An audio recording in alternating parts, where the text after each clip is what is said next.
ನಾನು ಬೇಸಿಗೆನಲ್ಲಿ ಆಲ್ಮೋಸ್ಟ್ ಈ ಡ್ರಿಂಕನ್ನು ಕುಡಿತೀನಿ. ಏನಕ್ಕೆ ಅಂತ ಹೇಳಿದ್ರೆ ಸ್ವಲ್ಪ ಬಾಡಿ ತುಂಬ ಹೀಟ್ ಆಗಿರತ್ತಲ್ವಾ.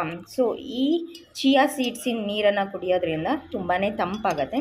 ಸೊ ಅದಕ್ಕೋಸ್ಕರ ನಾನು ಆಲ್ಮೋಸ್ಟ್ ಬೇಸಿಗೆನಲ್ಲಿ ಮತ್ತು ನನಗೆ ಹೀಟ್ ಆದಾಗ, ನಾನ್ ವೆಜ್ ತಿಂದಾಗ ಎಲ್ಲ ನಾನು ಈ ಚಿಯಾ ಸೀಡ್ಸ್ ವಾಟರ್ನ ಕುಡಿತೀನಿ. ನಾನು ಇದಕ್ಕೆ ಏನು ಹಾಕಿದ್ದೀನಿ ಅಂತ ಹೇಳಿದ್ರೆ ನಿಂಬೆಹಣ್ಣಿನ ರಸನ ಹಾಕಿದ್ದೀನಿ. ಅದ್ರ ಜೊತೆಗೆ ಸ್ವಲ್ಪ ಸಕ್ಕರೆನೂ ಸಹ ಹಾಕಿದ್ದೀನಿ. ಇದಿಷ್ಟು ನೀರು ಮತ್ತು ಚಿಯಾ ಸೀಡ್ಸ್ ಇಷ್ಟನ್ನ ಹಾಕ್ಬಿಟ್ಟು ಇದನ್ನು ಒಂದು ಅರ್ಧ ಗಂಟೆಯಷ್ಟು ಸೋಕ್ ಮಾಡಿ ಅದನ್ನು ನಾನು ಆ ನೀರನ್ನು ಕುಡಿತೀನಿ. ನಮಗೊಂಥರ ರಿಲ್ಯಾಕ್ಸ್ ಆದಂಗೆ ಆಗುತ್ತೆ, ಬಾಡಿನೂ ಸಹ ರೀಹೈಡ್ರೇಟ್ ಆದಂಗೆ ಆಗುತ್ತೆ.